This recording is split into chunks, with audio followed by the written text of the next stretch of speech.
আসসালামু আলাইকুম রহমতুল্লাহি ওয়া বারাকাতুহু। সকলে কেমন আছেন? আশা করছি ভালো আছেন। বেশ এক দুই দিন ধরে সোশ্যাল মিডিয়াতে ঢোকাই যাচ্ছে না। শুধু একটা কথাই, ময়মনসিংহ বিভাগ, কিশোরগঞ্জ বিভাগ চাই, টাঙ্গাইল বিভাগ চাই। আর ময়মনসিংহবাসী নাকি তারা চাচ্ছে কিশোরগঞ্জ এবং টাঙ্গাইল এই দুইটা জেলা ময়মনসিংহে যুক্ত হয়ে যায়।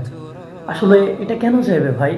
আর এইগুলা নিয়ে আমাদের কিশোরগঞ্জবাসী এবং টাঙ্গাইলবাসী প্লাস ময়মনসিংহবাসী একের পর এক কন্টেন্টের নামে বাজে বাজে ভিডিও ছড়াচ্ছে সমাজে। তারপরে এইগুলা বিষয় দেখে আর মনে করো মাথা ঠিক করতে পারতেছি না, এই জন্য নিজেই ভিডিও নিয়ে আসলাম। তারা বলতেছে যে তারা বিভাগ চায়, তারাই চায়, তারা নিজে একটা সাগর, তাদের টাঙ্গাইল একটা সাগর, সাগরের মতো দেশ, একটা দেশ হয়ে যেতে পারবে। আসলে ভাই এইসব নিয়ে ঝগড়াঝাটি করে লাভ কী? আর সোশ্যাল মিডিয়ায় এইসব ভিডিও কন্টেন্ট করে কোনো লাভ আছে আমাদের? আপনাদের যদি ময়মনসিংহ বিভাগে আসতে না মনে চায় তো আসবেন না।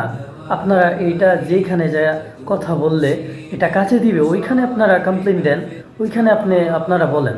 এগুলো সোশ্যাল মিডিয়াতে শুধুই সমাজের মধ্যে বিশৃঙ্খলা আপনারা ছড়াচ্ছেন না। এগুলো কি আদৌ ভাই ঠিক করছেন? একটু ভাবেন। আর আমরা এত বাড়াবাড়ি কেন করব? দিন শেষে তো আমরা বাঙালি, তাই না?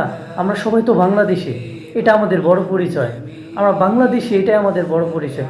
কার বিভাগ টিভাগ এইসব নিয়ে ঝগড়াঝাটি করে লাভ আছে নিজেদের মধ্যে? একটু ব্রেন খাটান, একটু সবাই সচেতন হন, তাহলে আমাদের দেশ ঠিক হবে, আমাদের জাতি ঠিক হয়ে যাবে। আল্লাহ তাআলা আমাদেরকে হেফাজত করুন।